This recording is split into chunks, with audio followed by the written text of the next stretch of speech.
কোণে দেখা আলোর নতুন প্রোমোতে বনলতার ষড়যন্ত্র আবারও লাজুকে ভয়ঙ্কর অবস্থায় ফেলে দিল। লাজুর নামে কেস কমপ্লিট হওয়ার পর এবার থানায় পুলিশ অফিসারের মুখে শোনা গেল একেবারে চমকপ্রদ অভিযোগ।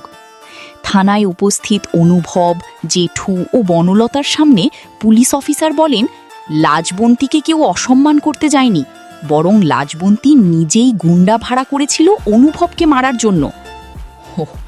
এটা শুনেই অনুভব চমকে ওঠে। তার মনে প্রশ্ন জাগে, লাজু কি সত্যি এমন কিছু করেছে? লাজু সবাইকে বোঝানোর চেষ্টা করে, আমি এসব করিনি, তোমরা সবাই ভুল বুঝছো। তার কণ্ঠে ছিল অসহায়ত্ব আর কষ্ট।